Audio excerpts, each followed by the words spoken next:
In the beautiful village of Lusimba, a young orphan named Kim lived under the care of his harsh uncle, Django. When Kim's parents passed away in a tragic accident, he was left with nothing. Django was a cruel and greedy man who saw Kim as a burden. He never allowed him to go to school, never gave him more than one meal a day, and never spoke a kind word to him. Instead, Kim worked from sunrise to sunset in his uncle's shop, carrying heavy sacks, sweeping floors, and running errands. Whenever Kim asked to go to school like other children, his uncle would laugh mockingly. Education is for children with rich parents. You must work to earn your food. But Kim had something his uncle could never take away, a sharp mind and an unstoppable will. Django had a careless habit. He left coins lying around after counting his money. While his uncle dismissed small coins as worthless, Kim saw an opportunity. Every night, when cleaning the shop, Kim would secretly collect the forgotten coins and hide them under a loose floorboard in his tiny sleeping space. He also received small tips from generous customers who appreciated his hard work. While other boys used their money to buy sweets, Kim saved every coin. For years, he quietly built his secret stash. No one suspected a thing. One day, a wealthy merchant, Chusa, came to the shop.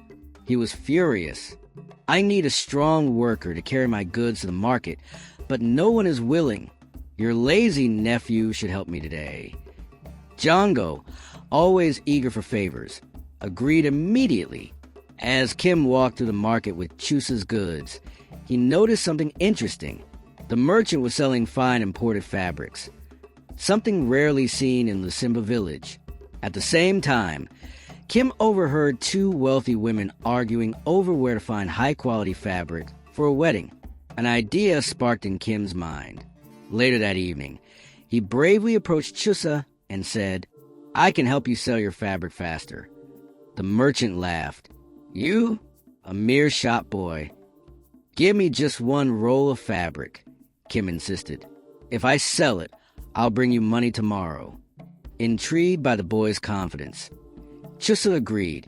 Kim took the fabric and went straight to the two women from earlier.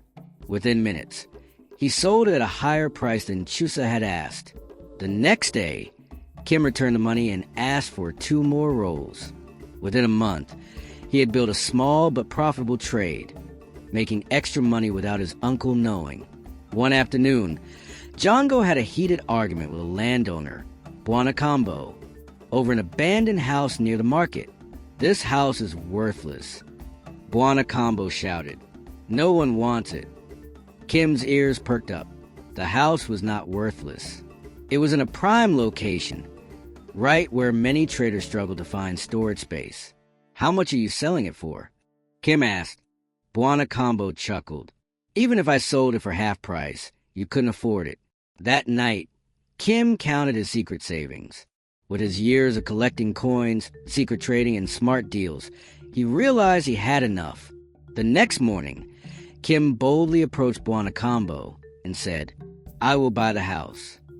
The market exploded with laughter. An orphan buying a house? Impossible. But when Kim poured out his carefully saved coins, the laughter stopped. Combo, desperate to sell, agreed to the deal. At 17 years old, Kim became the youngest landowner in Lusimba. Kim didn't waste time.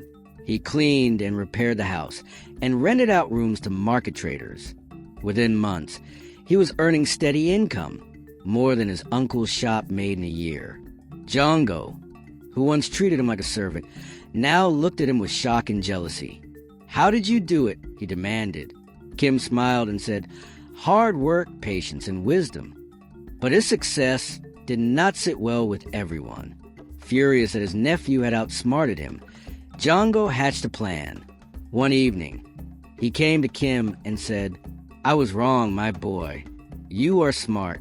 Let's do business together." Kim was skeptical but agreed to listen.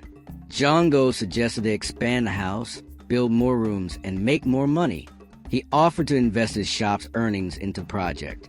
But Kim knew his uncle too well. Instead of agreeing immediately, he said, "All right, but we must first sign an agreement." Django hesitated.